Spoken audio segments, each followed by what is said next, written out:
Hi everyone, here's what's bothering me today. I just found out about the Nabarima story. And of course, it involves America. So, Venezuela and the Republic of Trinidad and Tobago are right next to each other. All that separates them is a little tiny channel and this body of water known as the Gulf of Paria. And in the Gulf of Paria sits the FSO Nabarima. It is a large oil tanker. It belongs to Petrosucre, which is a joint venture between an Italian oil company named Eni, or ENI, and I think the sort of state Venezuelan oil lobby industry thing. Now, because Venezuela was put under sanctions, this left the vessel in kind of a legal gray zone. And so what they did was, because the Gulf of Paria is very shallow, they just put it to anchor and abandoned it, hoping to maybe get back to it at some point in the future. The sanctions, of course, were from the United States. Don't worry, we'll get to them in a second. So the problem is that right now, local Trinidadian fishermen are pointing out that the tanker is listing to one side. Now, there are two reasons why this could be the case.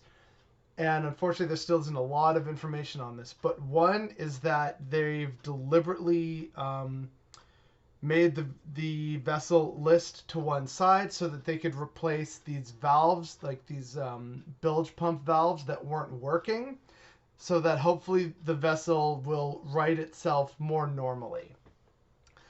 Other locals are concerned that it's a sign that the vessel is listing because it's taking on water and there may be a leak. And this is an oil tanker. And the Exxon Valdez, which was the worst oil spill in, I think, at least American history, if not world history, with over 10 million gallons. The Nabarima holds 80 million gallons.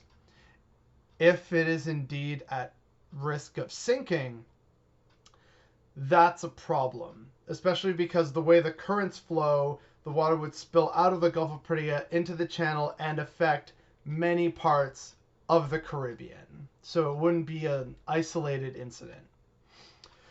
So, yeah, that's kind of horrifying. And just another thing that 2020 decides to maybe throw our way. Now, the killer of all of this is that the US had the gall to respond, saying that they were very concerned that Venezuela still had not dealt with this vessel yet.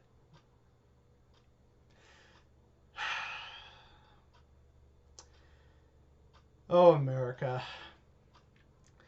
So, as I said earlier, the vessel is in a kind of legal gray zone, which is why the Italian company Eni has been trying to work with American officials to figure out, hey, can we offload this somewhere and not face sanctions? Because they don't want an oil spill.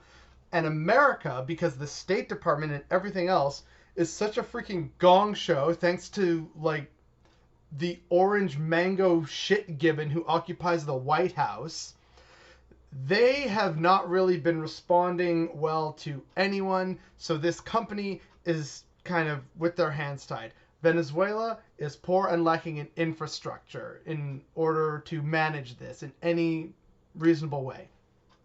The Trinidadians are concerned that this could become a ecological crisis that impacts a lot of their livelihoods.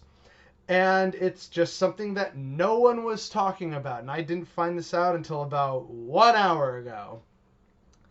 So that's where we are right now as of October 19th.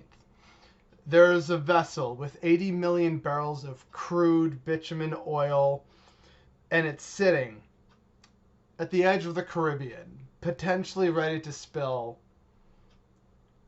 within days, hours, who knows? But it has the potential to be the worst oil spill in history. And there's inaction because of US sanctions and a lack of urgent response on behalf of all parties involved, whether they are willing or able, or a lack of both of those together. And the fact that I didn't find this out until just now, and the fact that no one's really talking about this except the local people involved at the local level, is definitely what's bothering me today.